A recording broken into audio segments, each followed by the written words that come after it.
Hello दोस्तों, आप सभी लोगों से एक रिक्वेस्ट है कि कृपया वीडियो को लाइक करें और चैनल को सब्सक्राइब करें और कमेंट करना मत भूलिए। आप लोगों की टिप्पणी पढ़ के हमें प्रेरणा मिलती है। आपके समर्थन के लिए धन्यवाद। अध्याय 199। उसने वास्तव में तलवार की मंशा को समझ लिया है। बैंगनी मिंग चमकता हुआ किंग मिन से करीब 10 मीटर पहले पहुंचा और फिर उसने अपना छोटा पंजा हिलाया। बैंगनी रोशनी की एक किरण सीधे किंग मिन के सामने आ गई। इस बार छोटा साथी नहीं रुका और उसने अपने छोटे पंजे को तेजी से और लगातार हिलाया। केवल 2 सांसों में बैंगनी रोशनी की लगभग 10 किरणें दिखाई दी, फिर भी छोटा साथी अभी भी नहीं रुका था। किंग मिन को तब बहुत डर लगा जब उसने देखा कि उसके सामने बैंगनी रंग की रोशनी का घना विस्तार दिखाई दे रहा है। सौभाग्य से उसने अपनी प्रतिक्रिया करने की क्षमता नहीं खोई थी और उसने जल्दी से अपने गहन ऊर्जा अवरोध का उपयोग किया। उसके बाद उसके शरीर के भीतर गहन ऊर्जा विस्फोटक रूप से बढ़ी और उसके सामने एक चांद के आकार का ऊर्जा कवच बन गया। टकराना। दुनिया को झकझोर देने वाला धमाका हुआ। चांद के आकार का ऊर्जा कवच थोड़ा कांप उठा और फिर पलक झपकते ही टुकड़ों में बिखर गया। उसके बाद बैंगनी प्रकाश की अनगिनत लड़ियां सीधे किंग मिन के गहन ऊर्जा अवरोध पर गिरीं। टकराना। एक और धमाका हुआ और फिर हवा की एक लहर उठी। किंग मिन को सबसे पहले इसका झटका लगा और वह उड़ गया। हालांकि जिस क्षण किंग मिन की आकृति पीछे की ओर उड़ी, उसके पीछे अचानक बैंगनी प्रकाश की एक किरण प्रकट हुई। किंग लियान यह दृश्य देखकर चकित रह गई। सावधान। किंग मिन इस बात से हैरान था। अगले ही पल उसने बैंगनी प्रकाश की किरण के भीतर ऊर्जा की आभा को महसूस किया और उसके चेहरे पर तुरंत हिंसक परिवर्तन आ गया। हालांकि वह इस समय चकमा देने में असमर्थ था और वह केवल अपने शरीर का उपयोग करके सीधे उससे टकरा सकता था। टकराना। पहले किंग मिन पीछे की ओर उड़ रहा था, लेकिन अब वह आगे की ओर उड़ रहा था। हालांकि पहले की तरह ही बैंगनी रोशनी की एक और किरण उसके सामने दिखाई दी, जिससे उसका शरीर आगे की ओर उड़ गया। इस समय बुरी तरह घायल किंग मिन की आंखें सदमे और भय से भर गई थीं। वह जानता था कि अगर अभी उस पर बैंगनी रंग की रोशनी की किरण पड़ गई तो वह तुरंत मर जाएगा। हालांकि उसका समय अंत में खत्म नहीं हुआ था, क्योंकि किंग लियान नाम की वह महिला उसके सामने आ गई थी। वह महिला हाथ में तलवार थामे हुए एक हरे रंग की छाया में बदल गई और उसकी आकृति और तलवार दोनों ने एक तेज सीटी निकाली, जैसे वे हवा में चीरते हुए बैंगनी प्रकाश की उस किरण को छेद रहे हों। टकराना। बैंगनी रोशनी के टुकड़े टुकड़े हो गए। हालांकि महिला को जो परिणाम भुगतने पड़े वे बहुत अच्छे नहीं थे और वह बैंगनी रोशनी के भीतर की ऊर्जा से उड़ गई। बैंगनी मिंक ने पलकें झपकाईं। ठीक जब वह अपना छोटा पंजा एक बार फिर हिलाने ही वाला था तो उसे लगा कि उसे कुछ आभास हो गया है, और वह अचानक रुक गया और यांग ये की ओर देखने लगा। यांग ये ने धीरे से अपनी आंखें खोलीं। अगर कोई अभी उसके सामने खड़ा होता तो वह देख सकता था कि उसकी आंखों की गहराई में एक छोटी तलवार चमक रही थी। इसके अलावा इस छोटी तलवार की शक्ल बिल्कुल वैसी ही थी जैसी वायलेट स्पिरिट तलवार थी जो उसके ऊपर चक्कर लगा रही थी। जब उसने यांग ये को अपनी आंखें खोलते देखा तो बैंगनी मिंक का शरीर फड़फड़ाया और सीधे यांग ये के कंधे पर उतर आया, और फिर उसने अपने छोटे पंजे को किंग मिन और किंग लियांग की ओर इशारा किया। यांग ये ने हल्के से सिर हिलाया और फिर वह धीरे धीरे समय के दो की ओर चला गया। जैसे जैसे वह आगे बढ़ा, उसके ऊपर वायलेट स्पिरिट तलवार वास्तव में उसके साथ साथ चली, लेकिन यह उतनी तेजी से चक्कर नहीं लगा रही थी जितनी अभी अभी घूम रही थी। जब उन्होंने बैंगनी मिंक को यांग ये के कंधे पर उतरते देखा तो किंग मिन और किंग लियान ने एक दूसरे को देखा और दोनों की आंखें सदमे और अविश्वास से भर गईं। वह रहस्यमय और दुर्जय बैंगनी रंग का छोटा लड़का वास्तव में तलवार संप्रदाय के एक मानव शिष्य के साथ है। कुछ ही समय में उन्हें चौंकने का समय नहीं मिला क्योंकि यांग ये उनके सामने आ गया था। जब किंग मिन ने यांग ये को आते देखा तो उसकी आंखों में भय छा गया। इस समय वह बुरी तरह घायल था। तो उस रहस्यमय और दुर्जय बैंगनी साथी का तो जिक्र ही न करें, वह तलवार संप्रदाय के इस शिष्य के सामने भी नहीं था जो राजा दायरे के विशेषज्ञों को मार सकता था। यह कहा जा सकता है कि अब उसके पास भागने का मौका भी नहीं था। यांग ये ने जमीन पर पड़ी 2 लाशों पर नजर डाली जिन्हें विस्फोट करके टुकड़े टुकड़े कर दिया गया था, और फिर उसने किंग मिन और किंग लियान पर नजर डाली। उसकी नजर कुछ पल के लिए उनके कपड़ों पर बने प्रतीक पर रुकी और उसने कहा, ब्राइट मून संप्रदाय। किंग लियान ने गहरी सांस ली और फिर उसने कहा, हम चारों पहले गलत थे। कृपया हमारी जान बख्श दो, भाई यांग। जैसे ही उसने कहा, किंग लियान ने अपनी कलाई मोड़ ली और फिर किंग रैंक डाकबीस्ट से संबंधित 4 इनकोर यांग ये की ओर उड़ गए। किंग मिन ने एक पल के लिए हिचकिचाहट दिखाई, फिर भी उसने अपने पास मौजूद इनकोर को नहीं सौंपा, क्योंकि उसे लगा कि यांग ये उन्हें मारने की हिम्मत नहीं करेगा क्योंकि ब्राइट मून संप्रदाय भी 6 महान शक्तियों में से एक था। यांग ये ने उन 4 इनकोर को लिया और फिर उन्हें देखते हुए अपना सिर हल्के से हिलाया। उसके बाद उसने 60 मीटर दूर एक पेड़ की ओर देखा और कहा, क्या तुम अभी भी खुद को दिखाने का इरादा नहीं रखते हो? क्या ऐसा हो सकता है कि तुम चाहते हो कि मैं तुम्हें यहाँ खींच कर लाऊं? किंग लियान और किंग मिन ने जब यह सुना तो उनके चेहरे पर मुस्कान आ गई। यहाँ वास्तव में कोई और भी है। इसके अलावा उन्होंने वास्तव में इस पर ध्यान नहीं दिया था। लेकिन यांग ये ने, हाहा। जैसे ही यांग ये ने बोलना समाप्त किया, पेड़ से जोरदार हंसी की आवाज आई, और फिर चांद की तरह सफेद लबादा पहने एक आदमी पेड़ के नीचे दिखाई दिया। उसकी आकृति यांग ये की ओर चमकी, और उसने 2 सांसों से भी कम समय में 60 मीटर की दूरी तय कर ली और यांग ये के सामने पहुंच गया। या अधिक सटीक रूप से कहें तो वह किंग लियान और किंग मिन के बगल में पहुंच गया था। जब किंग मिन ने इस व्यक्ति को देखा तो उसके चेहरे पर खुशी का भाव उभर आया। वरिष्ठ भाई किंग मिंग। जब उसने उसे देखा तो किंग लियान ने भी राहत की सांस ली, क्योंकि चाहे कुछ भी हो, अब उनकी जान की सुरक्षा की गारंटी थी। किंग मिंग ने किंग मिन पर कोई ध्यान नहीं दिया और उसने यांग ये को देखा और यांग ये को परखने से पहले कहा, पहले की घटना मेरे छोटे भाइयों और छोटी बहन की गलती थी। उनमें से 2 पहले ही मर चुके हैं जबकि तुम पूरी तरह से सुरक्षित हो और तुमने 4 किंग रैंक इनक और भी प्राप्त किए हैं। इसलिए यह कहा जा सकता है कि तुम्हें लाभ हुआ है। तुम इस मामले को छोड़ने के बारे में क्या सोचते हो? अगर मैं ना कह दूं तो क्या होगा? यांग ये ने उदासीनता से कहा। किंग मिंग ने मुस्कुराते हुए कहा, इस बार मैं तलवार संप्रदाय के समूह के नेता सीटू रोन के साथ काफी दोस्ताना संबंध में हूं। मुझे विश्वास है कि वह निश्चित रूप से मेरे ब्राइट मून संप्रदाय और तलवार संप्रदाय के बीच संबंधों को नष्ट करने के लिए इस तरह की तुच्छ बात के लिए तैयार नहीं होगा। आप क्या सोचते हैं? आप मुझ पर दबाव बनाने के लिए सीटू रोन का उपयोग करने की कोशिश कर रहे हैं? यांग ये ने पूछा। किंग मिंग ने अपना सिर हिलाया और कहा, इसकी कोई जरूरत नहीं है। मैं सिर्फ एक तथ्य बता रहा हूं। इसके अलावा तुम उन्हें मेरे साथ यहां नहीं मार सकते। ठीक इसी समय किंग मिंग ने अचानक बीच में टोका, वरिष्ठ भाई किंग मिंग, उस पर अपनी सांसें बर्बाद मत करो। उसके ऊपर वह बैंगनी तलवार देख रहे हो, वह निश्चित रूप से पृथ्वी रैंक पर है। इसके अलावा अपनी ताकत के साथ उसके पास निश्चित रूप से किंग रैंक इनकोर की एक बड़ी मात्रा है। इसके अलावा वह किंग रैंक डार्क बीस्ट को नियंत्रित करने में सक्षम है। किंग रैंक डार्क बीस्ट, अगर हम उसकी तकनीक प्राप्त करने में सक्षम हैं तो हम। जब उसने यहां तक बात की तो किंग मिन की आंखों में जलती हुई इच्छा मानो आग पकड़ गई थी। जब उसने किंग मिन की बात सुनी तो किंग मिंग ने यांग ये के ऊपर वायलेट स्पिरिट तलवार पर नजर डाली और फिर उसने यांग ये के कंधे पर वायलेट मिन को देखा। थोड़ी देर बाद उसने यांग ये को देखने से पहले एक गहरी सांस ली और कहा, मुझे बहुत खेद है लेकिन मैंने अपना विचार बदल दिया है।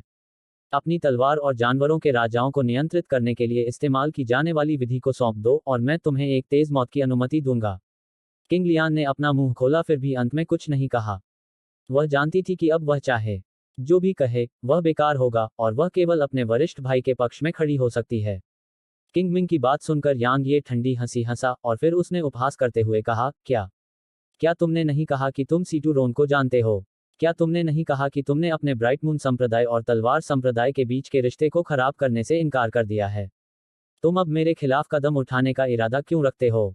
किंग मिंग की आंखें थोड़ी सिकुड़ गईं और उसने धीमी आवाज में कहा, संप्रदायों के बीच कोई शाश्वत मित्र नहीं होते, केवल लाभ ही अनंत काल तक चलते हैं, है न? मैं तुम्हें एक आखिरी मौका देता हूं। मेरी शर्तें पूरी करो, नहीं तो मैं तुम्हारे लिए जीना मौत से भी बदतर बना दूंगा। शायद मेरे तरीके भूत संप्रदाय से कमतर हैं, लेकिन मुझे विश्वास है कि तुम इसे बिल्कुल भी आजमाना नहीं चाहोगे। जब उन्होंने यह बात इतनी स्पष्ट कर दी थी तो क्या यांग यी को कुछ कहने की कोई आवश्यकता थी? यांग ये ने कंधे उचका दिए। अपने दिल में एक आदेश के साथ वायलेट स्पिरिट बैंगनी प्रकाश की एक किरण में बदल गई जो उसकी मुट्ठी में उड़ गई और फिर उसने अपना दाहिना हाथ थोड़ा ऊपर उठाया और अपनी तलवार को किंग मिंग की ओर झुका दिया। उसने कहा, मैंने अभी अभी तोड़ा है और मुझे बस इसकी ताकत का परीक्षण करने के लिए किसी की कमी है। सौभाग्य से अब मेरे पास किसी की कमी नहीं है। एक ही बार मैं तुम सभी को एक ही बार में खत्म कर दूंगा। जैसे ही उसने बोलना समाप्त किया, यांग ये की भव्य आभा अचानक बदल गई और उसके पैरों के नीचे से हवा की एक लहर बह निकली। उसके पैरों के नीचे की जमीन तुरंत फट गई और उसी समय एक अदृश्य और भयावह शक्ति की एक किरण किंग मिंग और अन्य लोगों की ओर ज्वार के पानी की तरह बह गई। इस समय यांग ये एक तलवार की तरह था जो निकलने वाला था और उसकी भव्य आभा ऐसी लग रही थी मानो वह आकाश में छेद कर देगी। जब उन्होंने यांग यी की प्रभावशाली आभा में अचानक परिवर्तन देखा और उस अदृश्य शक्ति को महसूस किया तो किंग मिंग और अन्य लोगों के चेहरे पर हिंसक परिवर्तन आया। खास तौर पर किंग मिंग, उसके चेहरे पर तिरस्कार और अवमानना भाव जम गए थे। तलवार का इरादा। किंग मिंग ने अविश्वास से यांग ये को देखा और वह धीमी आवाज में चौंक कर बोला, यह कैसे संभव हो सकता है? तलवार का इरादा। तुमने वास्तव में किंवदंती के तलवार के इरादे को समझ लिया है। यांग ये ने उन पर अपनी सांसें बर्बाद नहीं की।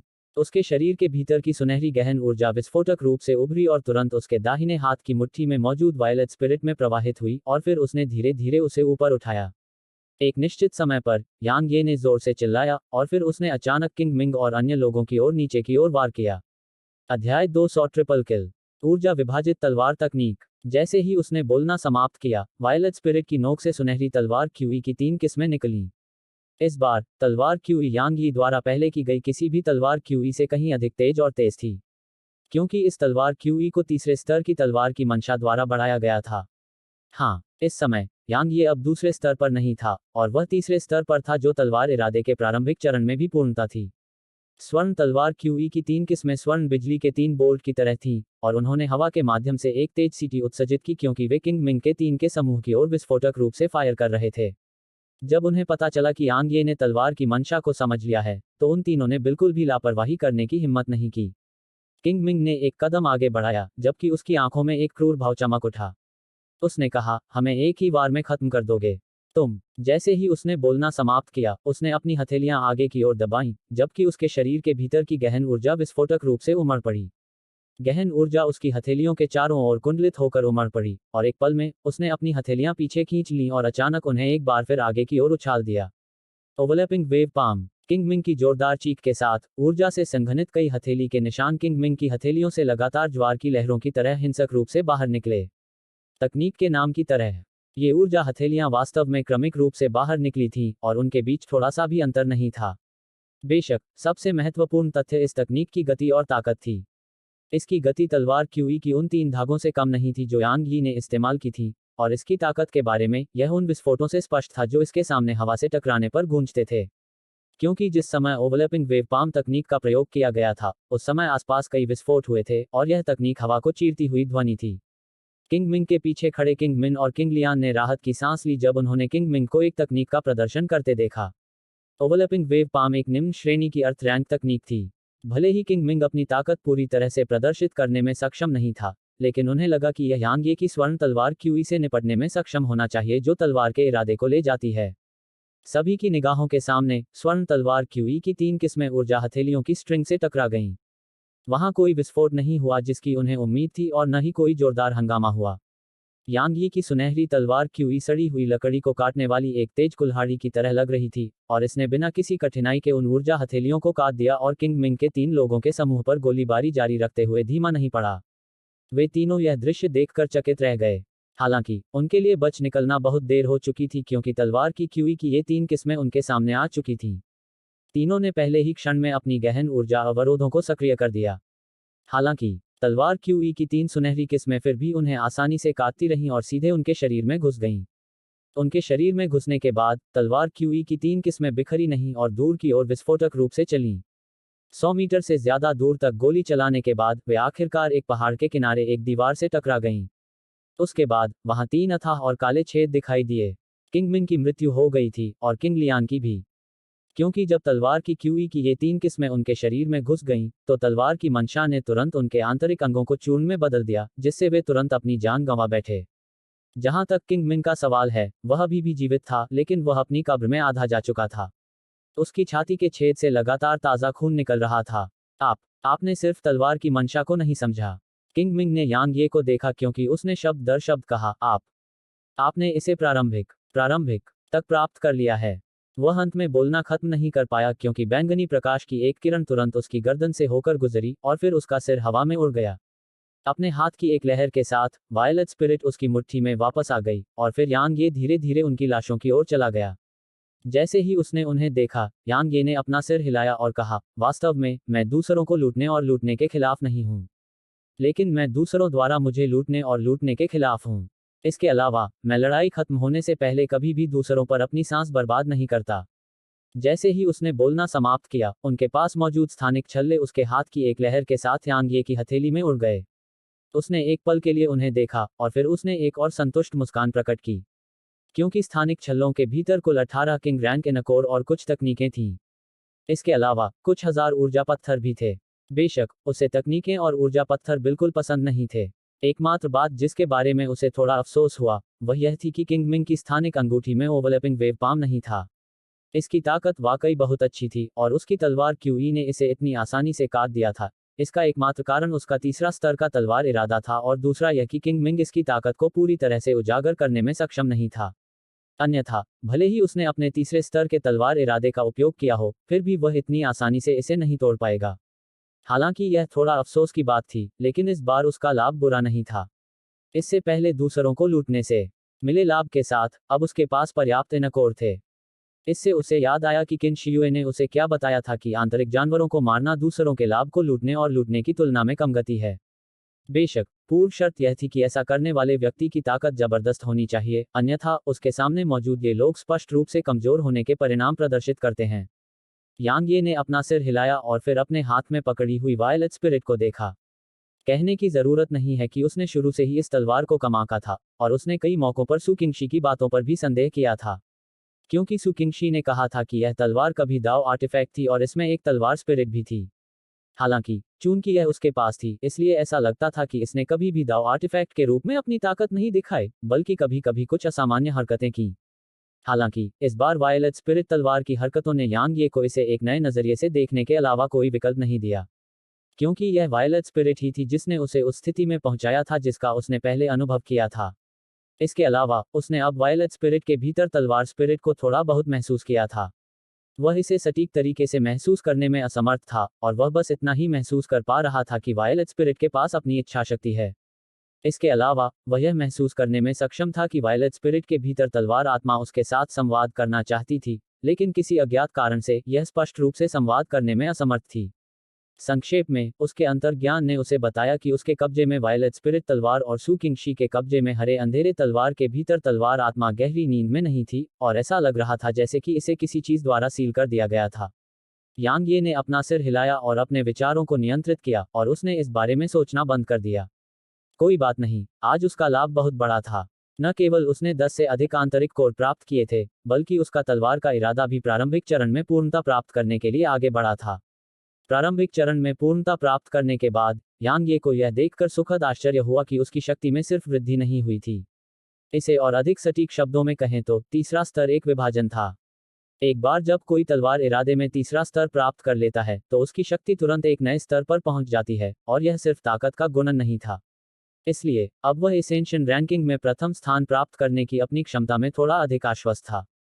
अब तक वह दक्षिणी क्षेत्र के किसी भी महान राक्षसी प्रतिभाशाली व्यक्ति से नहीं मिला था, जैसे कि इंपीरियल अकादमी से किन युआन टोंग, जिसके बारे में कहा जाता था कि उसके मार्शल भगवान बनने की सबसे बड़ी संभावना थी, या डाकबीस्ट साम्राज्य का राक्षसी प्रतिभाशाली व्यक्ति जिसने स्टील एप कबीले के बैंगनी वस्त्र पहने युवक को भी अपनी हीनता स्वीकार करने पर मजबूर कर दिया था। ऐसे राक्षसी प्रतिभाशाली लोगों का सामना करते समय यांग ये स्वाभाविक रूप से यह नहीं सोचेगा कि वह निश्चित रूप से उन्हें हरा सकता है। उन राक्षसी प्रतिभाओं का उल्लेख नहीं करना, उसने यह कहने की भी हिम्मत नहीं की कि वह निश्चित रूप से खड़ी बंदर कबीले के उस बैंगनी वस्त्र वाले युवक या यहां तक वेनरेन यू को भी हरा सकता है। आखिरकार उन्होंने अपनी असली ताकत और तुरुप के पत्ते नहीं दिखाए थे। जब भी वह असेंशन रैंकिंग में प्रथम स्थान प्राप्त करने के लिए आता था, तो वह हमेशा मौत से लड़ने की मानसिकता रखता था। उसने खुद से जो शर्त रखी थी, वह यह थी कि उसे प्रथम स्थान प्राप्त करना ही होगा। हालांकि उसे कभी नहीं लगा कि वह निश्चित रूप से प्रथम स्थान प्राप्त करने में सक्षम होगा, नहीं उसे लगा कि वह दक्षिणी क्षेत्र की युवा पीढ़ी में सबसे मजबूत है और तलवार के एक ही वार से सभी प्रतिभाशाली लोगों को हरा सकता है। शुरू से ही उसने केवल आरोही रैंकिंग में प्रथम स्थान प्राप्त करने पर ही अपनी नजरें टिका रखी थीं। वह सफल हो पाएगा या नहीं, यह उसे नहीं पता था। किसी भी मामले में वह कोशिश करते हुए मरने का संकल्प लेकर आया था। यांग ये ने गहरी सांस ली, अपने विचारों को नियंत्रित किया, और इस सब के बारे में सोचना बंद कर दिया। वह बैंगनी मिंक को देखने के लिए मुड़ा, और फिर वह मुस्कुराया और अपना हाथ बढ़ाकर उसके छोटे से सिर को सहलाया। उसने कहा, छोटे साथी, हमेशा मेरे साथ रहने के लिए धन्यवाद। वह हमेशा भाग्यशाली रहे थे कि उनके अनगिनत कठिन दिनों में यह छोटा सा साथी उनके साथ रहा, और यह वही छोटा सा साथी था जिसने अनगिनत बार उनकी मदद की थी। वह हमेशा बैंगनी मिंक को अपना मित्र मानता था, जिस पर वह अपनी जान तक दे सकता था और जिसके लिए मर भी सकता था। बैंगनी मिंक ने पलकें झपकाईं, और फिर उसने अपने छोटे से सिर को यांग यी के चेहरे पर अंतरंग तरीके से रगड़ा।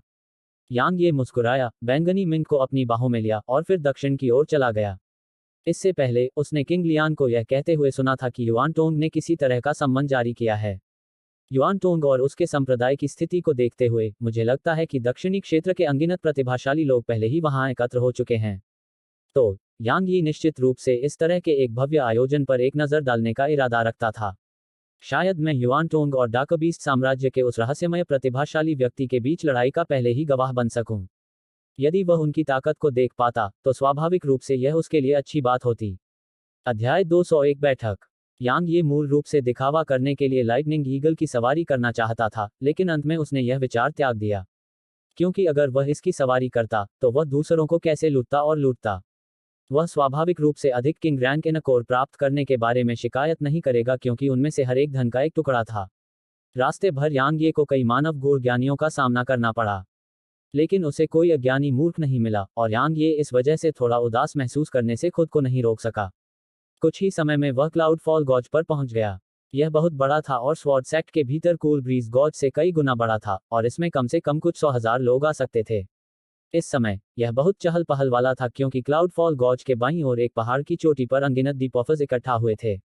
वहां कम से कम कुछ दसियों हजार डीपॉफर्स थे, और यह संख्या लगातार बढ़ रही थी।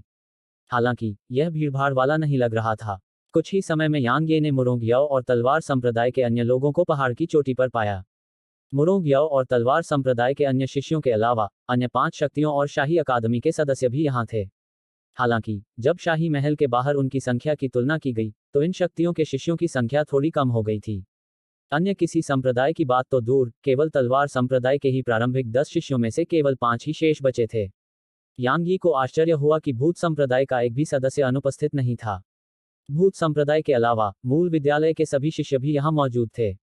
दूसरी ओर फूल महल, बर्फ महल और शाही अकादमी से कुछ शिष्य गायब थे। हालांकि उनकी मुख्य सेनाएं और नेता यहाँ मौजूद थे। जहां तक ब्राइट मून संप्रदाय की बात है तो इसमें केवल 5 भाग लेने वाले सदस्य थे, और ऐसा नहीं था कि 4 उसके द्वारा मारे गए थे। स्वाभाविक रूप से केवल एक ही बचा था। बेशक अगर ये लोग अब तक नहीं आए होते तो वे स्वाभाविक रूप से मर जाते। जहां तक इस बात का सवाल है कि वे इंसानों के हाथों मारे गए या डाकबीस्ट्स के हाथों, यह कहना असंभव था। लगभग 4 घंटे बीत जाने के बाद आने वाले लोगों की संख्या कम होती गई। इस बीच इंपीरियल अकादमी के किन्योरान आगे बढ़े, ओरिजिन स्कूल से युआन ये को देखा और ठंडी आवाज में कहा, युआन ये, आपके वरिष्ठ भाई ने असेंशन माउंटेन रेंज के भीतर सभी प्रोफेसरों को इकट्ठा करने के लिए एक सम्मन जारी किया है। अब लगभग सभी यहाँ हैं, लेकिन आपके वरिष्ठ भाई युआन टोन का कोई पता नहीं है। आपके ओरिजिन स्कूल का कितना घमंड है। जब अन्य 5 महान शक्तियों ने यह सुना तो वे भी युआन ये की ओर देखने लगे। वे सभी प्रतिभाशाली लोगों में से प्रतिभाशाली थे, इसलिए स्वाभाविक रूप से उनमें अपना गौरव था। यदि युआन टोंग की ताकत और प्रतिष्ठा बहुत महान नहीं होती तो मूल विद्यालय भी उन्हें कुछ भी करने का आदेश देने की योग्यता नहीं रखता। युआन ये ने मुस्कुराते हुए कहा, शांत हो जाओ। मेरे सीनियर भाई का कोई बुरा इरादा नहीं है। वह अभी तक नहीं आया है। इसका कारण यह बिल्कुल नहीं है कि वह सभी को नीची नजर से देखता है। उसे वाकई किसी बात ने देरी कर दी है। कुछ, किन योरान ने ठंडे स्वर में कहा। जब उसने हम सभी को यहाँ अपने लिए इंतजार करवाया तो उसे व्यस्त रहने की हिम्मत कैसे हुई। युआन ये, मेरी इंपीरियल अकादमी में ऐसे बेवकूफ नहीं हैं। जैसे ही उन्होंने बोलना समाप्त किया, किन योरान ने मुड़कर समूह को इंपीरियल अकादमी से पहाड़ से नीचे ले गए। हाहा, लेकिन ठीक इसी समय पहाड़ की तलहटी से वीरतापूर्ण ठहाके गूंज उठे। यह आवाज गहन ऊर्जा से प्रेरित नहीं थी, फिर भी बहुत ही मधुर थी, और पूरे पहाड़ पर मौजूद हजारों गहनज्ञ इसे स्पष्ट रूप से सुन सकते थे। वे सभी चौंक गए, और फिर उन्होंने पहाड़ की तलहटी की ओर देखा। जब उन्होंने पहाड़ की तलहटी का दृश्य देखा तो यहाँ मौजूद हजारों लोगों में 6 महाशक्तियों, इंपीरियल अकादमी और यहाँ तक कि किन्योरान के सदस्य भी हिंसक रूप से बदल गए थे। पहाड़ की तलहटी में एक सफेद वस्त्र पहने युवक शिखर की ओर चमक रहा था। बेशक सबसे महत्वपूर्ण बात यह थी कि इस सफेद वस्त्र पहने युवक के पीछे एक विशालकाय मूर्ति थी जो लगभग 1 किलोमीटर लंबी और लगभग 500 मीटर चौड़ी थी। इस विशालकाय मूर्ति की पूंछ सफेद वस्त्र पहने युवक ने पकड़ी हुई थी, और सबसे बड़ी बात यह थी कि यह विशालकाय मूर्ति अभी भी जीवित थी। सफेद वस्त्र पहने युवक ने इस जीवित विशालकाय मूर्ति को घसीटा, जो लगातार हिलती रही और पहाड़ की ओर बढ़ते हुए पूरे रास्ते चमकती रही। विशालकाय मूर्ति सफेद वस्त्र पहने युवक के हाथों में एक तिनके की तरह थी, और उसके शांत भाव ने यांगी को भी स्पष्ट रूप से भावुक कर दिया। कुछ ही समय में युवक ने उसे घसीटकर पहाड़ पर चढ़ा दिया। यहाँ पहुंचने के बाद आसपास के सभी लोगों ने आखिरकार उस विशालकाय अजगर को पहचान लिया जिसे युवक घसीट कर ले जा रहा था। यह एक बहुत ही विशाल अजगर था जो काले और चमकदार शल्कों से ढका हुआ था। हालांकि अब इसके शल्क पूरी तरह से मुड़ चुके थे और कुछ शल्क गिर भी गए थे, जिससे उनके नीचे लाल रंग का मांस दिखाई दे रहा था। इस समय अजगर अभी भी जीवित था और उसकी लालटेन के आकार की आंखें एक भयंकर चमक के साथ टिमटिमा रही थीं। इससे निकलने वाली भयावह आभा ने कुछ तुलनात्मक रूप से कमजोर लोगों को कुछ कदम पीछे हटने के अलावा कुछ नहीं करने दिया। सफेद लबादा पहने युवक ने छलांग लगाई और अजगर के सिर पर हल्के से उतरा। अजगर के सिर पर खड़े होकर उसने सभी को देखा और फिर मुस्कुराया और कहा, सब लोग, मैं युआन टोंग हूँ। इससे पहले, मैं इसलिए देर से आया था क्योंकि मुझे खबर मिली थी कि 4 महान डाकबीस्ट कबीलों में से एक, स्वर्ग भक्षण करने वाले अजगर कबीले का एक कुलीन वर्ग यहाँ से 500 किलोमीटर दूर जानबूझकर मानव दीपोफस का वध कर रहा था। इसलिए, मेरे पास इससे निपटने के अलावा कोई विकल्प नहीं था। कृपया सभी को इंतजार करवाने के लिए मुझे माफ करें। आसपास के अनगिनत लोग यह सुनकर भावुक हो गए और उनमें से कई लोगों की नजरें युआन टोंग पर श्रद्धा से भर गईं। दूसरी ओर, गंभीर भाव के अलावा अन्य 5 महान शक्तियों और इंपीरियल अकादमी के प्रतिभाशाली लोगों की आंखों में गहरा भय भी था। वह एक स्वर्ग भक्षण करने वाला अजगर था। 5 महान शक्तियों और इंपीरियल अकादमी के समूहों का नेतृत्व करने वाले लोगों के अलावा क्या कोई और इसके खिलाफ जाने की हिम्मत कर सकता है? यह कहा जाना चाहिए कि कई राजा क्षेत्र विशेषज्ञ भी स्वर्ग भक्षण करने वाले अजगर कबीले के कुलीन वर्ग से बहुत दूर छिप जाएंगे। फिर भी अब, युआन टोंग ने ऐसे अस्तित्व को जीवित पकड़ लिया था, इसलिए ऐसी ताकत का सामना करते समय वे श्रद्धा और भय महसूस क्यों नहीं कर सकते थे? भीड़ के बीच खड़ी यांग ये भी गंभीर भाव लिए हुए थी। इस स्वर्ग भक्षक अजगर की ताकत शायद उस बैंगनी वस्त्रधारी युवक के बराबर है, और भले ही यह कमतर हो, लेकिन यह निश्चित रूप से बहुत कमतर नहीं होगी। इसके अलावा, यह स्वर्ग भक्षक अजगर अपने मूल रूप में है। हालांकि, यह वास्तव में ऐसा ही स्वर्ग भक्षण करने वाला अजगर था जिसे युआन टोंग ने पकड़ लिया था। ऐसी ताकत वास्तव में बेहद भयानक है। ठीक इसी समय, उसके कंधे पर बैठे बैंगनी मिंक ने अचानक उसके सिर पर थप्पड़ मारा। यांग ये ने उसे देखने के लिए पलट कर देखा, और उसने देखा कि बैंगनी मिंक ने दूर से स्वर्ग भक्षण करने वाले अजगर पर अपना छोटा पंजा तान रखा था, जबकि उसकी आंखों में इरादा स्पष्ट था। यांग ये के मुंह के कोने फड़क रहे थे क्योंकि वह जल्दी से उस जगह पर चला गया जहां तुलनात्मक रूप से कम लोग थे, और फिर उसने कहा, छोटे साथी, हम इसे नहीं बचा सकते। मैं इतने सारे लोगों को नहीं हरा सकता। बैंगनी मिंक ने यांग यी के पेट की ओर इशारा किया। जाहिर है, वह उसे मदद के लिए बुलाना चाहती थी। यांग ये अवाक रह गया। उसने छोटे बच्चे के सिर पर हाथ फेरा और कहा, ऐसा नहीं चलेगा। इसे वाकई नहीं बचाया जा सकता। अगर हम इसे बचा भी लें, तो हम दोनों ही निश्चित रूप से मर जाएंगे। सचमुच, यहाँ कुछ हजारों साधक थे। इसलिए, चाहे यांग यी कितना भी शक्तिशाली क्यों न हो, कुछ हजारों प्रगाढ़ साधकों के सामने जाना असंभव था। बैंगनी मिंक ने अपना तुरुप का पत्ता इस्तेमाल किया। उसने दयनीय भाव प्रकट करते हुए यांग यी के कान को रगड़ना शुरू कर दिया। युआन टोंग के कार्यों ने निस्संदेह शक्ति का प्रदर्शन किया था, खासकर अन्य 5 महान शक्तियों और इंपीरियल अकादमी के प्रतिभाशाली लोगों के लिए। स्वाभाविक रूप से उनके संबंधित प्रमुख व्यक्तियों की ताकत या उनके गर्व पर सवाल उठाने की कोई आवश्यकता नहीं थी। हालांकि, जब उनका सामना युआन टोंग से हुआ, तो भूत संप्रदाय के जियू लुओ ने भी अपने अहंकार को रोक लिया था। क्योंकि जब वह युआन टोंग के सामने खड़ा था तो उसके पास सचमुच घमंड करने जैसा कुछ भी नहीं था। इस बीच, किन्योरान ने युआन टोंग को देखा और कहा, जैसा कि अस्तित्व से उम्मीद की जाती है, जिसके पास मार्शल भगवान बनने का सबसे अच्छा मौका है। युआन टोंग, अफवाहों का कहना है कि आप राजा क्षेत्र के नीचे नंबर 1 विशेषज्ञ हैं। मैं, किन्योरान, महसूस करता हूं कि मैं साधना के उसी क्षेत्र में किसी से नहीं हारूंगा। हम इस अवसर का लाभ कैसे उठा सकते हैं? मुझे भी शामिल कर लो। ठीक इसी समय, ली जियानजुन जो शियू लुओ के बगल में खड़ा था, अचानक एक कदम आगे बढ़ा, और उसने युआन टोंग को देखते हुए कहा, मुझे पहले से ही चिंता थी कि जब मैं आपसे व्यक्तिगत रूप से मिलूंगा तो मुझे निराशा होगी। लेकिन अब ऐसा लग रहा है कि मैंने बेवजह चिंता की थी। इस बीच, स्नो पैलेस से लेंग शिनरान भी आगे बढ़ी और उसने युआन टोंग को देखते हुए ठंडे स्वर में कहा, मैं भी देखना चाहती हूँ कि किंग रियल्म के नीचे नंबर 1 विशेषज्ञ कितना दुर्जय है। तो, मुझे भी शामिल करें। फ्लावर पैलेस की वेनरेन यू ने पीछे रहने से इनकार कर दिया और लेंग शिनरान के खत्म होते ही उसने कहा, मुझे भी शामिल कर लो। मैं देखना चाहती हूँ कि पिछले 1000 सालों में दक्षिणी क्षेत्र में सबसे राक्षसी प्रतिभा कितनी राक्षसी है।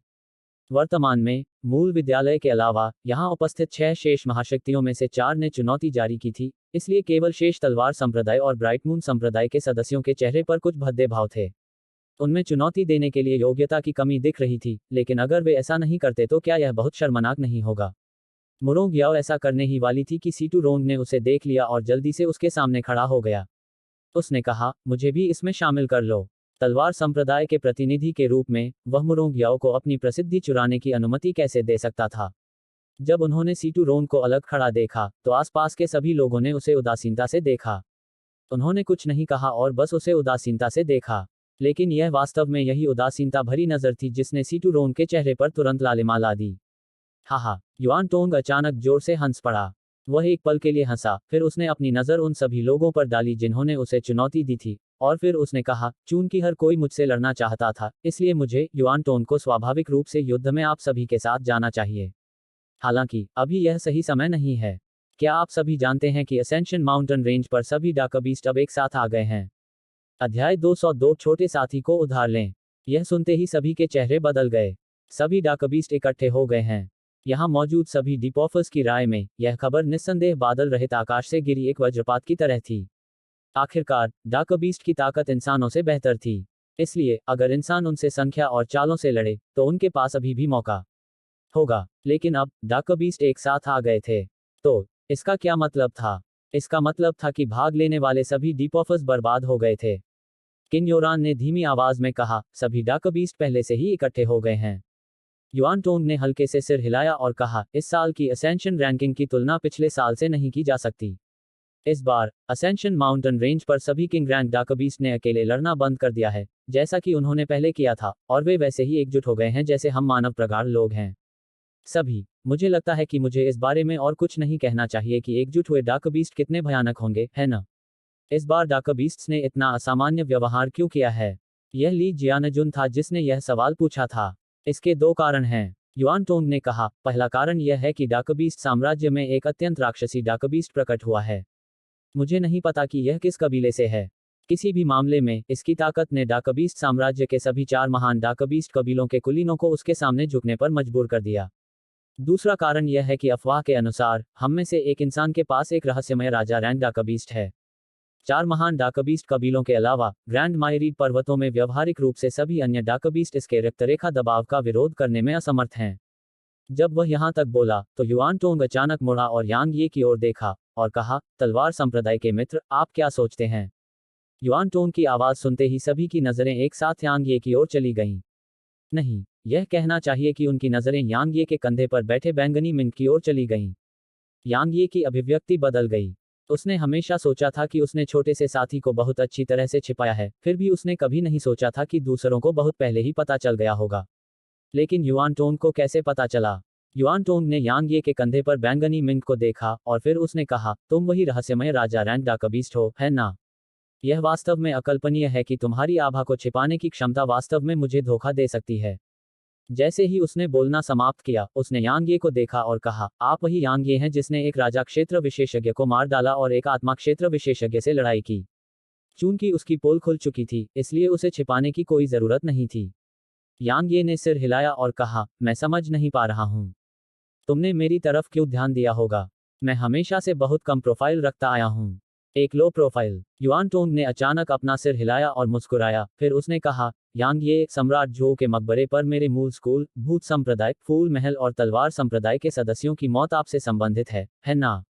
भूत संप्रदाय, फूल महल और तलवार संप्रदाय के सदस्यों के भाव बदल गए जब उन्होंने यह सुना, और यांग ये के प्रति उनकी निगाहें शत्रुतापूर्ण हो गईं। यांग ये इन नजरों के प्रति पूरी तरह से उदासीन रहा, और फिर उसने हंसते हुए कहा, अगर मैं गलत नहीं हूं, तो आपके मूल विद्यालय, फूल महल, तलवार संप्रदाय और भूत संप्रदाय के शिष्यों का नेतृत्व राजा क्षेत्र विशेषज्ञ द्वारा किया गया था। क्या मेरे जैसा एक छोटा सा नश्वर क्षेत्र का विद्वान 4 राजा क्षेत्र विशेषज्ञों के खिलाफ जा सकता है?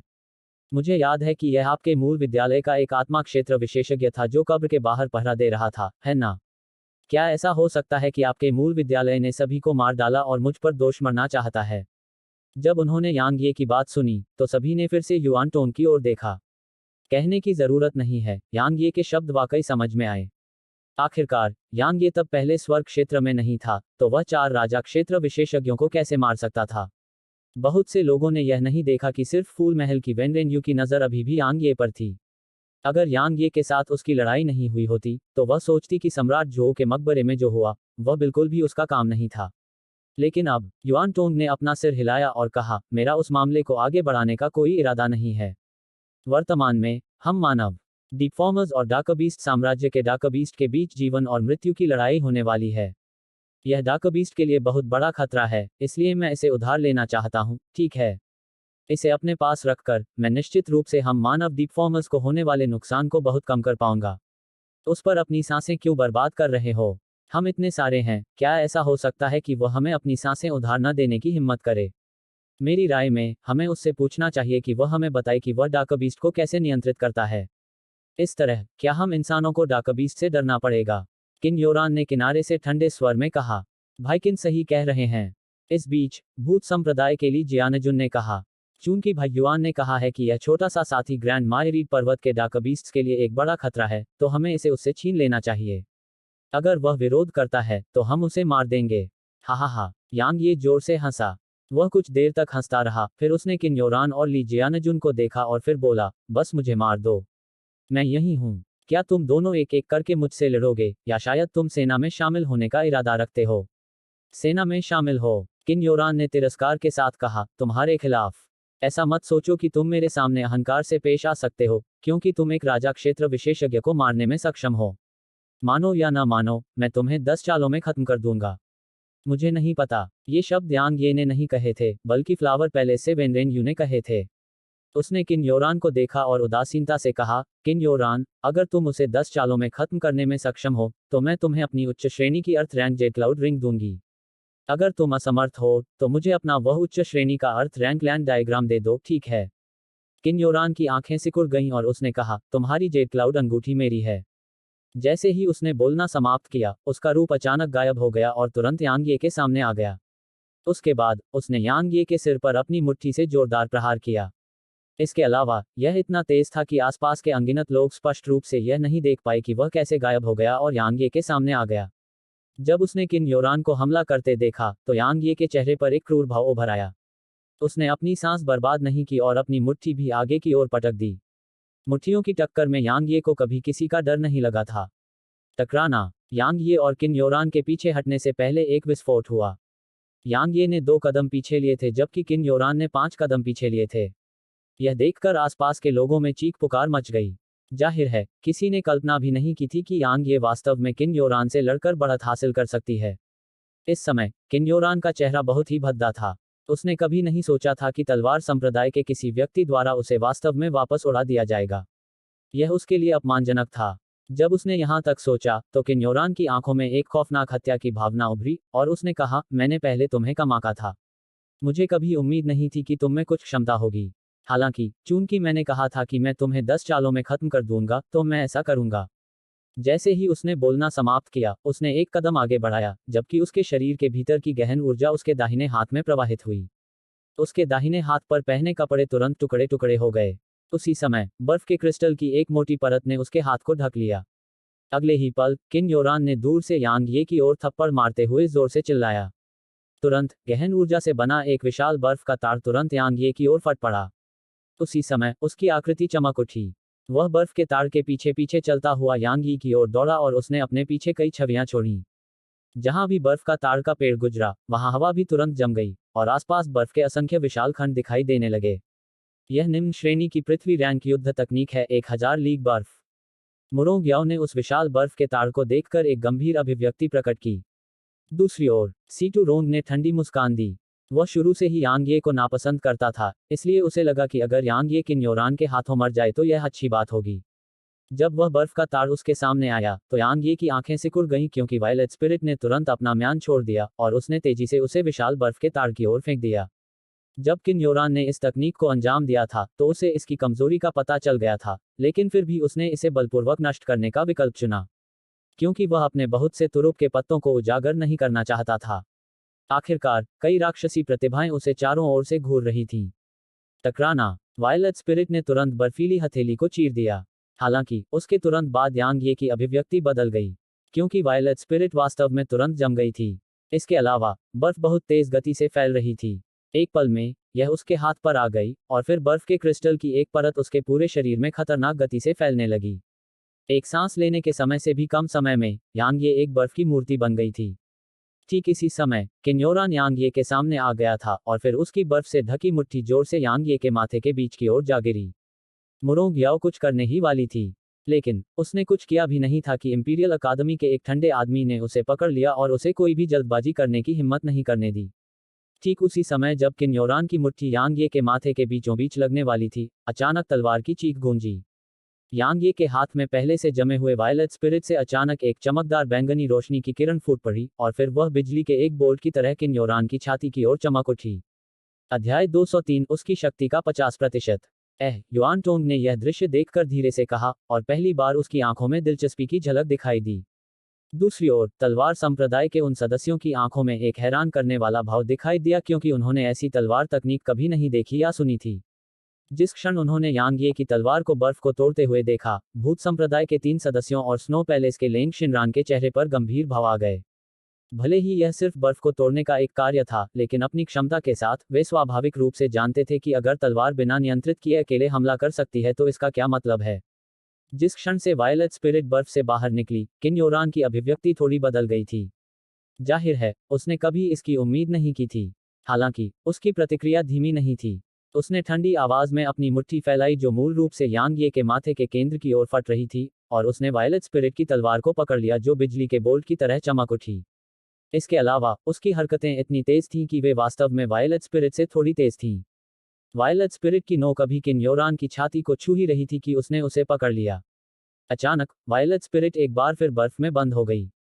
इस बार उसके चारों ओर की बर्फ पहले से भी ज्यादा मोटी थी। टकराना। ठीक इसी क्षण यांग ये ने उस बर्फ को तोड़ दिया जिसने उसे बंद कर दिया था, और फिर सुनहरी तलवार की एक लड़ी तुरंत किन योरान की ओर चली। किन योरान की आंखें थोड़ी सिकुड़ गईं, जबकि उनमें आश्चर्य की एक झलक दिखाई दी। जाहिर है, उसने कभी नहीं सोचा था कि यांग ये वास्तव में उस कठोर बर्फ को तोड़ने में सक्षम होगा जिसे उसने बनाया था। उसके पास सोचने का समय नहीं था क्योंकि तलवार क्यूई उसके सामने आ गई थी, और उसने तुरंत अपनी हथेलियों को आगे बढ़ाया और उन्हें सुनहरे तलवार क्यूई की बेहद तेज और भयंकर स्ट्रैंड पर निशाना बनाया। दरार। इस बार यांग ये की सुनहरी तलवार क्यूई पहले की तरह सफल नहीं हुई।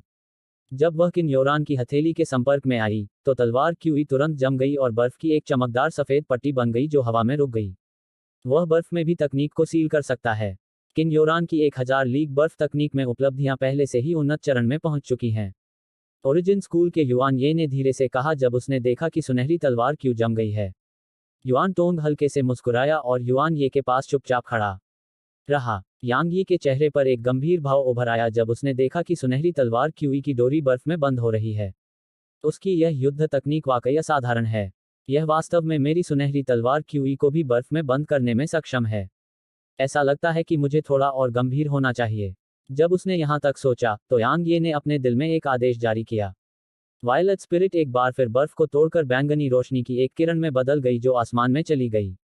यह किन योरान के ऊपर आसमान में चक्कर लगाती रही, जबकि उसने खुद जमीन पर अपना पैर पटका और गेल स्टेप्स तकनीक को अंजाम दिया, जिससे वह किन योरान की ओर विस्फोटक तरीके से गोली चलाते हुए खुद को एक छवि में बदल पाया। जब उसने देखा कि यांग ये ने वास्तव में हमला करने की पहल की है, तो उसकी आंखों में एक क्रूर भाव चमक उठा। वह मूल रूप से यांग ये को एक और बार खत्म करने के लिए तैयार था, लेकिन अब यांग ये वास्तव में उसके खिलाफ हमला करने में सक्षम था। तो क्या यह उसे सार्वजनिक रूप से थप्पड़ मारने जैसा नहीं था? जब उसने यहां तक सोचा, तो किन योरान के शरीर के भीतर की गहन ऊर्जा बाहर निकल आई, और फिर उसकी बांह पर बर्फ की एक बहुत मोटी परत फैलने लगी, जिससे हवा का तापमान तेजी से नीचे गिरने लगा। बस एक पल में किन योरान के आसपास का एक बड़ा क्षेत्र बेहद मोटी बर्फ की परत से ढक गया। इसके अलावा यह अभी भी तेजी से फैल रहा था, लेकिन यह आसपास के इलाकों की ओर नहीं फैला और इसके बजाय यांग ये की ओर फैल गया। यांग ये की अभिव्यक्ति थोड़ी बदल गई क्योंकि इस कठोर बर्फ के भीतर की ठंड ने उसे खतरे का आभास कराया। हालांकि इस समय उसके पास किसी और चीज के बारे में सोचने का समय नहीं था। उसके शरीर के भीतर गहन ऊर्जा उमड़ पड़ी और उसकी मुट्ठी पर चमकदार सुनहरी रोशनी चमक उठी। कुछ देर की खामोशी के बाद यांग ये की मुट्ठी अचानक उसके सामने खड़ी बर्फ की ओर उठी। टकराना। इस बार यांग ये की मुट्ठी बर्फ में बंद नहीं थी और इसने बर्फ को टुकड़ों में उड़ा दिया। इसके अलावा टक्कर के बिंदु से ऊर्जा की एक भयानक लहर निकली, जिससे आसपास के कुछ डिपॉफर्स अनियंत्रित रूप से कुछ कदम पीछे हट गए। एक बार जब उसने एक ही मुक्का मारकर बर्फ को अलग कर दिया, तो यांग ये ने अपनी गति बिल्कुल नहीं खोई और वह एक शक्तिशाली आभा लेकर तुरंत किन योरान के सामने आ गया।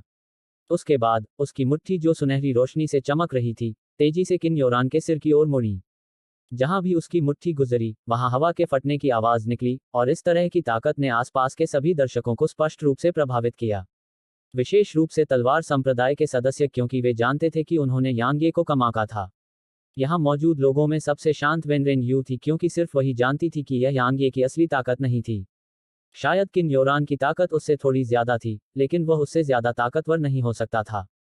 फिर भी अगर उसने अपने तुरुप के पत्ते इस्तेमाल नहीं किए, तो उसे यांग ये को हराने में बिल्कुल भी भरोसा नहीं था। हालांकि किन योरान ने कहा था कि वह 10 चालों के भीतर यांग ये को मार देगा, और वह इसके जवाब में केवल हंस सकती थी। जिस समय यांग ये ने किन योरान की बर्फ को तोड़ा, युआन टोंग की आंखों में काफी आश्चर्य था और उसने धीमी आवाज में कहा, बहुत अच्छी ताकत। उसकी वह स्वर्णिम गहन ऊर्जा संभवतः स्वर्ण तत्व गहन ऊर्जा है। कोई आश्चर्य नहीं कि इसमें इतनी भयानक शक्ति है। युआन ये ने बगल से धीमी आवाज में कहा। युआन टोंग ने अपना सिर हल्के से हिलाया और कहा, यह सिर्फ इसी वजह से नहीं है। उसकी अपनी शारीरिक शक्ति भी बहुत अच्छी है। अगर किन योरान गंभीर होता तो वह तलवार संप्रदाय के इस शिष्य यांग ये को हरा सकता था। हालांकि अब उसे 10 चालों के भीतर मारना शायद असंभव है। जब तक कि किन योरान अपने पास मौजूद लैंड डायग्राम का इस्तेमाल न करे या उसके पास अपनी आस्तीन में कुछ और तुरुप के पत्ते न छिपे हों। क्या यांग ये की ताकत वास्तव में इतनी जबरदस्त है? युआन ये आश्चर्यचकित था। युआन टोंग ने तलवार संप्रदाय के सदस्यों पर नजर डाली जो किनारे पर खड़े थे, और फिर उसने कहा, वह शायद इस साल तलवार संप्रदाय के सदस्यों में सबसे मजबूत है। हालांकि वह बस इतना ही है। किन योरान की पलकें झपकने लगी जब उसने देखा कि उसकी तकनीक को ध्वस्त किया जा रहा है। उसने कभी नहीं सोचा था कि यांग ये द्वारा इसे वास्तव में टुकड़ों में उड़ा दिया जाएगा। उसके पास यह स्वीकार करने के अलावा कोई विकल्प नहीं था कि उसने वास्तव में यांग ये को शुरू से ही कम आंका था। लेकिन तो क्या, एक कमजोर व्यक्ति हमेशा कमजोर ही रहेगा। किन योरान ने अपने पैरों की नोक से जमीन पर हल्के से थपथपाया और ऐसा लगा जैसे वह 30 मीटर से ज्यादा पीछे की ओर खिसक रहा था। लेकिन अगले ही पल वह अचानक यांग ये की ओर तेजी से बढ़ा। इस बार उसका बायां हाथ भी बर्फ से ढका हुआ था और जब वह यांग ये के सामने पहुंचा तो उसने तेजी से अपनी दोनों हथेलियां यांग ये पर थपथपाईं। जहां भी उसकी हथेलियां गुजरती, हवा तुरंत जम जाती। यांग ये ने कमजोरी दिखाने से इनकार कर दिया और उसने अपनी दोनों मुट्ठियां किन योरान की ओर भी पटक दी। जैसे ही वे एक दूसरे के संपर्क में आए तो तुरंत अलग हो गए। यांग ये की मुट्ठियां तुरंत बर्फ से ढक गईं, लेकिन अगले ही पल वे टुकड़ों में बिखर गईं। जैसे ही उसने उन दोनों को देखा जो युद्ध में थे, युआन ये ने अपना सिर हिलाया और कहा, किन योरान के 1000 लीग ऑफ स्नो को काउंटर का सामना करना पड़ सकता है। अगर इस बंदे के पास सोने के तत्व की गहन ऊर्जा नहीं होती तो वह शायद अब तक एक मूर्ति में जम गया होता। लेकिन यह सिर्फ इतना हुआ कि यांग ये के पास सोने के तत्व की गहन ऊर्जा है। जब उसने यहां तक बात की तो उसने अचानक स्नो पैलेस से लेंग शिनरान की ओर देखा और कहा, अगर लेंग शिनरान ने इस तकनीक को अंजाम दिया तो यांग ये की सोने के तत्व की गहन ऊर्जा भी शायद इसका विरोध करने में असमर्थ होगी। युआन टोंग ने लेंग शिनरान की ओर देखा और कहा, यह तकनीक पहले स्नो पैलेस की थी।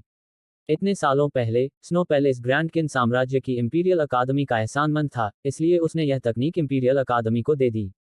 याद रखें, अगर आप युद्ध में लेंग शिनरान से मिलते हैं और वह इस तकनीक का इस्तेमाल करती है तो आपको खुद को उसके शरीर के संपर्क में नहीं आने देना चाहिए। युआन ये स्पष्ट रूप से भावुक हो गया। बगल में भूत संप्रदाय के शियू लुओ ने धीमी आवाज में कहा, वरिष्ठ भाई, ऐसा लगता है कि मैंने तलवार संप्रदाय के यांग ये नामक इस शिष्य को वास्तव में कम आंका था। वह वास्तव में इतने लंबे समय तक किन योरान से लड़ने में सक्षम है। ली शियानजुन ने जियू लुओ की ओर देखा और फिर कहा, मैंने शुरू से ही उसमें एक खतरनाक आभा महसूस की थी, लेकिन मैंने कभी नहीं सोचा था कि वह वास्तव में किन योरान से बराबरी से लड़ सकता है। भले ही किन योरान ने अपनी 50% ताकत का भी इस्तेमाल नहीं किया है, लेकिन यह उसकी ताकत साबित करने के लिए पहले से ही पर्याप्त है। किन योरान ने अपनी ताकत का 50% भी उपयोग नहीं किया है। जियू लुओ ने आश्चर्य से कहा। ली शियानजुन ने व्यंग्य करते हुए कहा, और क्या? वह इंपीरियल अकादमी की युवा पीढ़ी में सबसे राक्षसी प्रतिभा है। क्या आपको लगता है कि यह उसकी असली ताकत की सीमा है? अगर यह वास्तव में ऐसा है तो क्या उसे युआन टोंग को चुनौती देने का कोई अधिकार होगा? याद रखें, अन्य 5 महान शक्तियों और इंपीरियल अकादमी से किसी को भी कम मत समझो, जिसमें ब्राइट मून संप्रदाय का वह साथी भी शामिल है। जब उसने यह सुना तो जियू लुओ ने उस युवक की ओर देखा जो बेहद साधारण लग रहा था, और फिर उसने कहा, वह मैं मानता हूं कि मूल विद्यालय और 2 महलों के प्रतिभाशाली लोग दुर्जेय हैं, लेकिन मुझे नहीं लगता कि यांग यी और उस साथी वरिष्ठ भाई सहित तलवार संप्रदाय के सभी सदस्य मेरी ताकत का मुकाबला कर सकते हैं। यह सुनते ही ली जियानजुन ने अपना सिर हिलाया और फिर उसने बोलना बंद कर दिया और यांग ये और किन योरान की ओर देखने लगा जो अभी भी भीषण युद्ध में थे। टकराना। यांग ये की मुट्ठी और किन योरान की हथेली टकराई और फिर वे तुरंत अलग हो गए। इस बार अलग होने के बाद उन्होंने कोई और हमला नहीं किया और वे बस एक दूसरे को ठंडे दिमाग से देखते रहे, क्योंकि वे दोनों जानते थे कि अगर वे अपनी असली ताकत का इस्तेमाल नहीं करेंगे तो वे एक दूसरे को नुकसान पहुंचाने में पूरी तरह से असमर्थ होंगे। लेकिन वे अपनी ताकत को सार्वजनिक रूप से उजागर करने के लिए भी तैयार नहीं थे। अध्याय 204। मुझे इसे स्वयं अनुभव करने दो। किन योरान, सिर्फ एक आखिरी चाल बची है। ठीक इसी समय वेनरेन यू ने अचानक कहा, अगर तुम इस आखिरी चाल से यांग ये को नहीं मार पाते तो लैंड डायग्राम मेरा है। तुम अपनी बात से पीछे नहीं हटोगे, है न? या शायद तुम्हारे पास उसे मारने की ताकत नहीं है। किन योरान ने वेनरेन यू पर कोई ध्यान नहीं दिया और वह बस यांग ये को देखता रहा और बोला, कहने की जरूरत नहीं है, मैंने वास्तव में तुम्हें कम आंका है। शायद तुम्हारे पास सोने के तत्व की गहन ऊर्जा है ना? अपनी कलाई को मोड़ते हुए वायलेट स्पिरिट यांग ये की मुट्ठी में वापस आ गई, और फिर उसने उसे जमीन की ओर इशारा करते हुए कहा, मैं 10 चालों में तुम्हें मारने का इंतजार कर रहा हूं।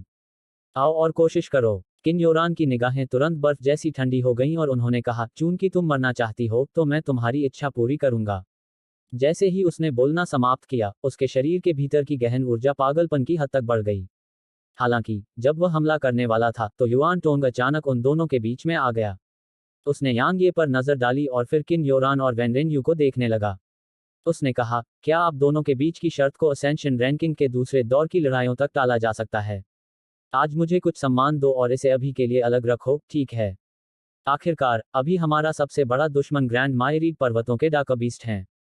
किन योरान ने ठंडे स्वर में कहा, युआन टोंग अपनी ताकत के साथ, क्या तुम उन डाकबीस्ट से भी डरोगे? युआन टोंग ने अपना सिर हिलाया और कहा, मैं स्वाभाविक रूप से उनसे नहीं डरता। लेकिन दक्षिणी क्षेत्र में नंबर 1 संप्रदाय के एक शिष्य के रूप में दक्षिणी क्षेत्र की युवा पीढ़ी के सभी प्रगाढ़ लोगों के बारे में सोचना मेरी जिम्मेदारी है।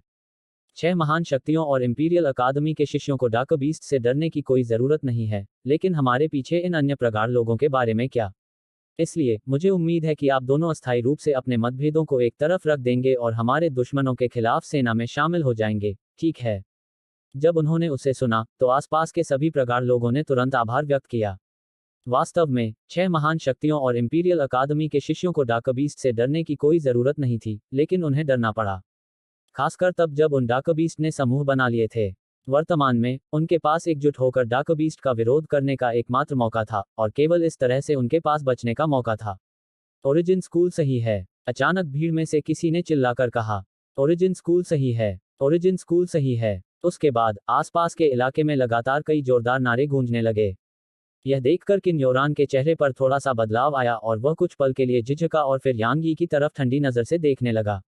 उसके बाद वह वहीं लौट आया जहां वह पहले खड़ा था, क्योंकि अगर वह अपनी बात पर अड़ा रहा तो शायद वह युवा पीढ़ी के सभी गूढ़ लोगों को नाराज कर देगा। वेनरेन यू चुप रही। युआन टोंग ने उनके सामने हवा में नीचे की ओर दबाव डाला। एक पल में पहाड़ को ढकने वाली पूरी भीड़ चुप हो गई। युआन टोंग ने यह देखकर हल्के से सिर हिलाया और फिर उसने यांग ये को देखा और कहा, यांग ये, अगर तुम अपने कंधे पर उस बैंगनी रंग के छोटे से साथी को सौंपने के लिए तैयार हो और हमें बताओ कि डाकबीस्ट को कैसे नियंत्रित किया जाए, तो मैं तुम्हें ओरिजिन स्कूल में शामिल होने की अनुमति देने का फैसला कर सकता हूं। ठीक है, एक इन कोर्ट शिष्य के रूप में। आसपास के अन्य लोगों ने जब यह सुना तो वे तुरंत ईर्ष्या भरी निगाहों से देखने लगे। मूल विद्यालय का एक आंतरिक दरबारी शिष्य।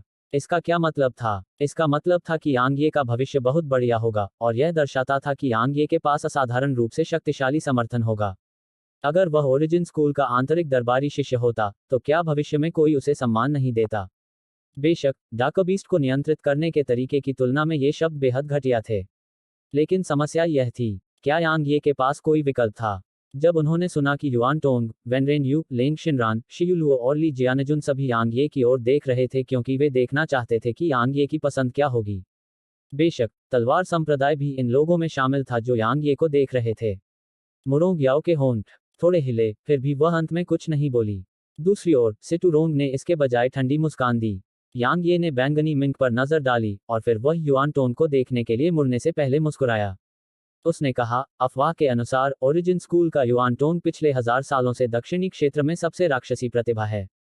अफवाह के अनुसार ओरिजिन स्कूल का युआन टोंग राजा दायरे के नीचे नंबर 1 विशेषज्ञ है। अफवाह के अनुसार ओरिजिन स्कूल के युआन टोंग के पास पूरे दक्षिणी क्षेत्र में मार्शल भगवान बनने का सबसे अधिक मौका है। सच कहूं तो जब मैंने ये सारी अफवाहें सुनी तो मैं हमेशा आपसे मिलना चाहता था।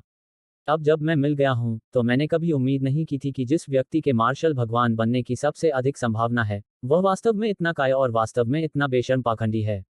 जब उसने यहां तक बात की तो यांग ये के चेहरे पर मुस्कान गायब हो गई क्योंकि उसने कहा, क्या तुम सिर्फ डाकबीस्ट को नियंत्रित करने की विधि नहीं चाहते हो जो मेरे पास है? क्या तुम सिर्फ सभी का समर्थन नहीं जीतना चाहते हो? फिर ऐसे सम्मानजनक कारण क्यों गढ़े? चूंकि तुम एक वेश्या बनना चाहती हो, फिर भी तुम अपनी पवित्रता का वर्णन करने वाला एक स्मारक स्थापित करना चाहती हो। अगर तुम सच में मार्शल गॉड बन जाती हो, तो मैं, यांग ये, सोचूंगा कि मार्शल गॉड के बारे में कुछ भी महान नहीं है। जब उन्होंने यांग यी को सुना, तो आसपास के सभी लोगों के भाव बदल गए, और उन्होंने खुद से कहा, वह मौत को आमंत्रित कर रहा है। बेशक, कुछ लोगों ने मन ही मन यांग यी के साहस की प्रशंसा की। दोनों महलों और भूत संप्रदाय के सदस्यों ने यांग ये को देखते हुए हल्के से सिर हिलाया, और इसमें भूत संप्रदाय से जियुलुओ और ली जियानजुन दोनों शामिल थे। कहने की जरूरत नहीं है, वे वास्तव में यांग ये के साहस की प्रशंसा करते थे। युआन टोंग की आंखें थोड़ी सिकुड़ गईं जब उसने कहा, आपका भरोसा तलवार संप्रदाय पर है। इस समय सीटू रोंग अचानक बाहर खड़ा हुआ और ठंडी आवाज में बोला, भाई युआन, भले ही यांग ये मेरे तलवार संप्रदाय का शिष्य है, लेकिन वह घमंडी, बेलगाम है और बड़े मुद्दों को देखने में विफल रहता है।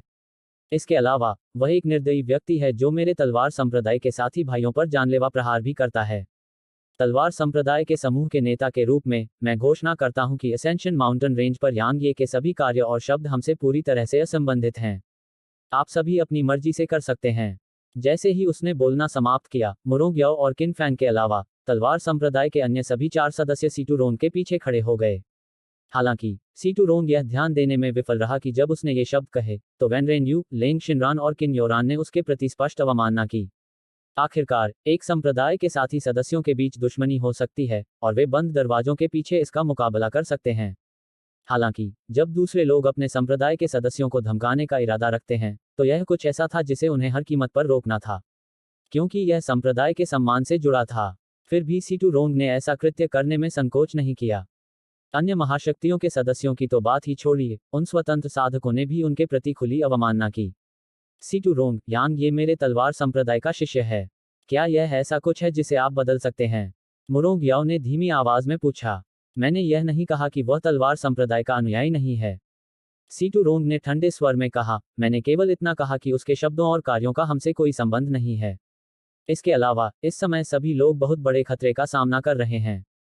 चूंकि उसके पास डार्कबीस्ट को नियंत्रित करने का एक तरीका है, तो वह इसे दूसरों को क्यों नहीं सौंप देता? मेरे तलवार संप्रदाय में कोई स्वार्थी सदस्य नहीं है। अब उसके पास यांग ये को मार डालने का मौका था, तो वह इसे कैसे हाथ से जाने दे सकता था? मुरोंग याओ कुछ और कहना चाहती थी, लेकिन यांग ये ने उसे रोक दिया। वह वास्तव में सीटू रोंग की योजनाओं पर ध्यान देने के मूड में नहीं था।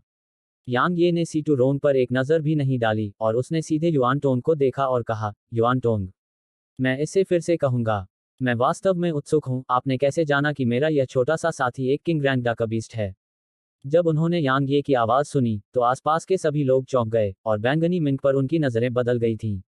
इससे पहले जब युआन टोंग ने कहा कि यांग ये के कंधे पर बैठा यह बैंगनी रंग का छोटा सा साथी एक किंग रैंक डार्कबीस्ट था, तो कई अन्य लोगों ने इस पर विश्वास नहीं किया। उन्हें लगा कि यांग ये और युआन टोंग के बीच दुश्मनी है और वह यांग ये को खत्म करने का बहाना ढूंढ रहा है। आखिरकार एक इंसान के लिए किंग रैंक डार्कबीस्ट का होना वाकई अकल्पनीय था। लेकिन अब जब उन्होंने यांग ये को स्वयं यह स्वीकार करते हुए सुना, तो वे सभी अपना धैर्य बरकरार नहीं रख सके और बैंगनी मिंक के प्रति उनकी निगाहें लालच से भर गईं और जल उठीं। क्या यह महत्वपूर्ण है? युआन टोंग की भौहें बोलते हुए ऊपर उठ गईं। बेशक, यांग ये ने गहरी आवाज में कहा। मूल विद्यालय के विशेषज्ञ संभवतः सम्राट जुओ के मकबरे की जांच करने के लिए गए थे। ये शब्द वेनरेन यू ने कहे थे। उसने यांग ये की ओर देखा और कहा, मेरे फूल महल, तलवार संप्रदाय, भूत संप्रदाय और मूल विद्यालय के सदस्य उस समय वहां मारे गए थे। इसलिए हमारे संप्रदाय स्वाभाविक रूप से जांच करना नहीं छोड़ेंगे। हालांकि मेरे फूल महल, भूत संप्रदाय और तलवार संप्रदाय द्वारा भेजे गए विशेषज्ञ खाली हाथ लौट आए। जहां तक उनके मूल विद्यालय को जो पता चला, वह बहुत स्पष्ट है। आखिरकार मूल विद्यालय की जानकारी का नेटवर्क ग्रैंड किन साम्राज्य से केवल कमतर है। यांग ये ने यह सुनकर कड़वाहट से मुस्कुराया और अपना सिर हिलाया, और उसने खुद से कहा, मैं अंत में बहुत लापरवाह था और छोटे साथी को बहुत सारे मौकों पर काम करने दिया। लेकिन इससे कोई फर्क नहीं पड़ता। अगर वे जानते हैं तो वे जानते हैं। जब तक यह एक एक्साल्ट रियल्म विशेषज्ञ या स्पिरिट रियल्म विशेषज्ञ नहीं है, तो मुझे किसी से क्यों डरना चाहिए? किसी भी मामले में उसे भयभीत होने की कोई आवश्यकता नहीं थी, क्योंकि यह स्थान केवल प्रथम स्वर्गीय क्षेत्र के प्रगाढ़ व्यक्तियों से भरा था। इस बीच युआन टोंग अचानक यांग ये की ओर धीरे धीरे चलने लगा और चलते चलते उसने कहा, यांग ये, तुम्हारी ताकत खराब नहीं है। अगर तुम मेरे ओरिजिन स्कूल में आओगे तो तुम्हारा भविष्य निश्चित रूप से बेहतर होगा। बेशक शर्त यह है कि तुम अपने कंधे पर बैठे बैंगनी रंग के छोटे से साथी को और इस छोटे से साथी को नियंत्रित करने का तरीका सौंप दो। ओह, ठीक है, ऐसा लगता है कि तुम्हारे पास कोई विकल्प नहीं है ना? आपको किसने बताया कि मेरे पास कोई विकल्प नहीं है? यांग ये भी धीरे धीरे युआन टोंग की ओर चलते हुए बोला, अफवाहों के अनुसार आप, युआन टोंग, किंग रियल्म के नीचे नंबर 1 विशेषज्ञ हैं। मैं, यांग ये, औसत दर्जे की क्षमता रखता हूँ, लेकिन मैं इसे खुद अनुभव करना चाहता हूँ।